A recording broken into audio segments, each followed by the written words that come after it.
امریکہ ایران معاہدے پر دستخط قریب، دونوں میں حتمی معاہدے کے متن پر اتفاق ہو چکا، اگلے مراحل کو حتمی شکل دینے کے لیے رابطے میں ہیں۔ امریکہ کے ساتھ مجوزہ معاہدے میں جوہری معاملے پر کوئی بات نہیں ہوگی، اس مرحلے پر امریکی جوہری مطالبات کسی صورت قبول نہیں۔ ایرانی وزیر خارجہ نے واضح کر دیا، اب ہرمز کا مسئلہ اور ایران پر عائد امریکی بحری ناکہ بندی کا خاتمہ مجوزہ امن معاہدے کا حصہ۔ باور کرایا، اب ہرمز کا انتظام اب جنگ سے پہلے والی پوزیشن پر واپس نہیں جائے گا، لبنان سمیت تمام محاذوں پر جنگ کے خاتمے کا اعلان کیا جائے گا۔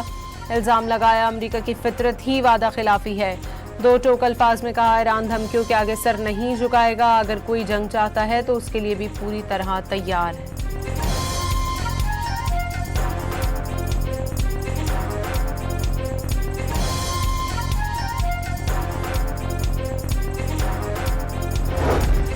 امریکہ ایران معاہدے کے حتمی مسودے پر فیصلہ ساز اداروں کا اجلاس، مفاہمتی یادداشت کے متن کو حتمی شکل دینے کے آخری مرحلے میں ہے۔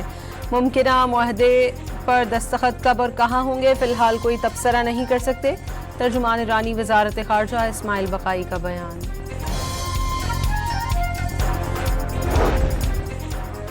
صدر ٹرمپ کو اسی ہفتے یا پیر تک ایران سے ڈیل ہونے کی توقع، امریکی ویب سائٹ کا دعویٰ۔ سوئٹزرلینڈ نے امریکہ ایران امن معاہدے کی تقریب کے لیے میزبانی کی پیشکش کر دی۔ ذرائع کے مطابق معاہدے پر دستخط کی تقریب جنیوا میں ہوئی تو وزیر اعظم شہباز شریف اعلیٰ سطح وفد کے ہمراہ شرکت کریں گے۔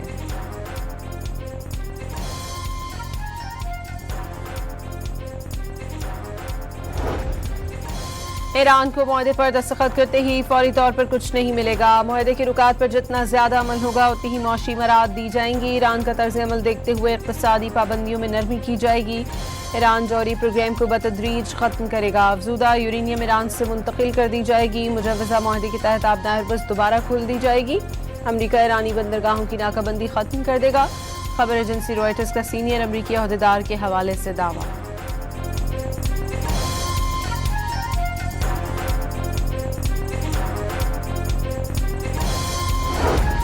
امارات نے ایران کو فنڈز منتقلی سے متعلق خبریں یکسر مسترد کر دیں۔ اماراتی وزارت خارجہ نے زیر گردش خبروں کو جھوٹ اور بے بنیاد قرار دے دیا۔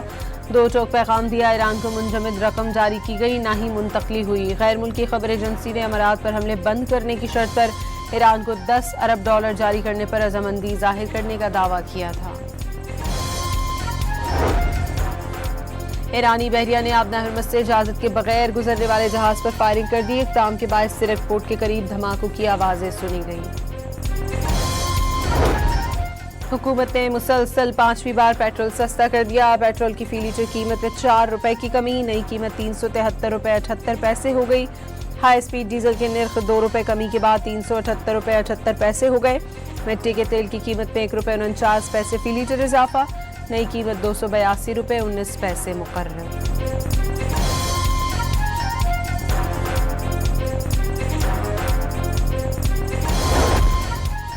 پیٹرولیم لیوی کی مد میں عوام پر سب سے بڑا بوجھ ڈالنے کی تیاری، آئندہ مالی سال پیٹرولیم لیوی کی مد میں $1676 ارب سے زائد کی وصولی کا تخمینہ۔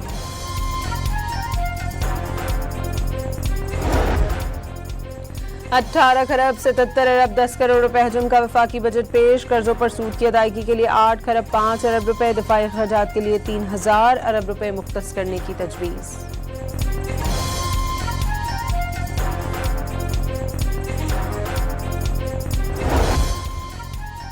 وفاقی بجٹ میں تنخواہ دار طبقے کے لیے ریلیف، 4 سلیبز پر ٹیکس میں کمی اور سرچارج ختم کرنے کا اعلان، سرکاری ملازمین کی تنخواہوں اور پینشن میں 7% تک اضافے کا اعلان، کم سے کم ماہانہ تنخواہ میں 10% اضافے کی تجویز۔ کراچی کے علاقے اورنگی ٹاؤن سیکٹر 14 میں شادی کی تقریب میں ہوائی فائرنگ سے 2 نوجوان جاں بحق ہو گئے، 2 افراد گرفتار۔